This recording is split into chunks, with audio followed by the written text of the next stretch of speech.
Somaliland tan iyo markay madax bannaanideeda la soo noqotay sanadii 1991 marka laga soo bilaabo waqtiga waxay dadka reer Somaliland dhexda u xidheen yagleelida dhismaha dal hana qaaday oo ka soo gudbay duruufo adag iyo marxalado qalafsan 25 sano ugu dambeeyay waxaana taabadelkeeda Somaliland ku tallaabsatay dawladnimo hana qaaday oo hirgelisay guulo horumarineed oo waaweyn oo ay dunidu ma jeerato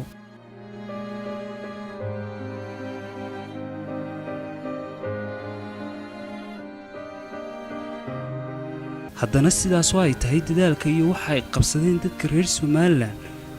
kuma ekayno kaliya xukuumadihii xilalka u kala dambeeyay iyo dadka waddanka ku noolaa balse qurba joogta Somaliland ayaa waxay door muhiim ah ka ciyaareen dib u dhiska iyo horumarka waddanka haddaba dalada dhalinyarada Somaliland ee Soomaaliya oo ka duulaysa ahmiyadda dhalinyaradu u leedahay qaranka iyo doorka ay dhalinyaradu ka qaadan karto horumarka dalka ayaa waxay daladu hirgelisay barnaamijyo lagu kubcinayo isdhexgalka dhalinyarada qurba joogga iyo dhalinyarada qaran joogga si ay isaga kaashan karaan mustaqbalka horumarka waddanka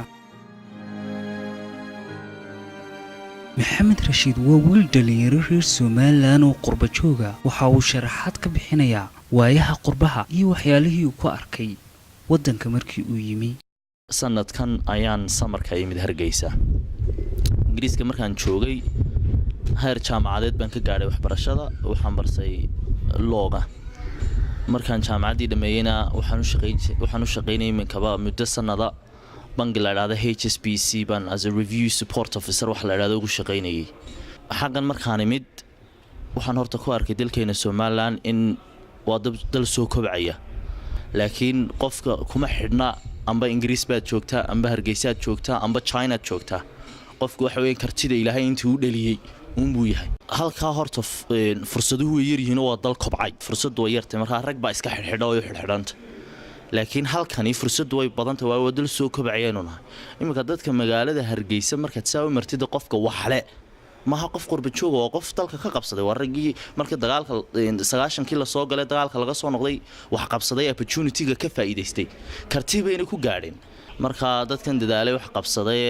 ee meelaha haystay hay'adaha haysto waragii dhalinyarta ka baxay jaamacadda dalkeena Somaliland Cabdifataax Cabdullaahi waa wiil dhalinyaro reer Somaliland oo qaran jooga waxa uu sharaxayaa ma iyo kaliya qof dalka ku dhashay kuna barbaaray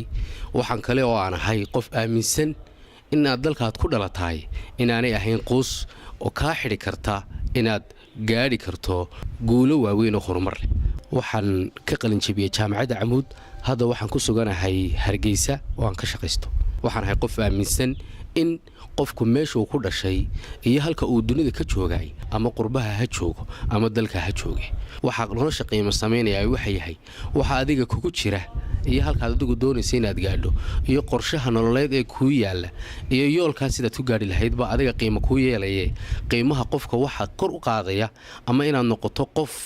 qofnimadiisu ay weyn tahay ama qofnimadiisu ay tahay mid dadka kale ay harsadaan ma aha oo kaliya inaad tahay qof qurbaha ku dhashay laakiin adigoo dalka ku dhashay ama adigoo qurbaha ku dhashay labadaba waxa ku xiran inaad adigu noqoto qofka aad adigu naftaada la doonayso ama ay dadku halka ay kula doonayaan adigu inaad gaari karto haddaba sidaas oo ay tahay waxaan barnaamijkan diiradda ku saari doonaa muxuu noqon karaa doorka ay dhalinyarada qurba joogga ay ka qaadan karaan horumarka waddanka maxaa hortaagan isdhexgalka dhalinyarada qurba joogga iyo qaran joogga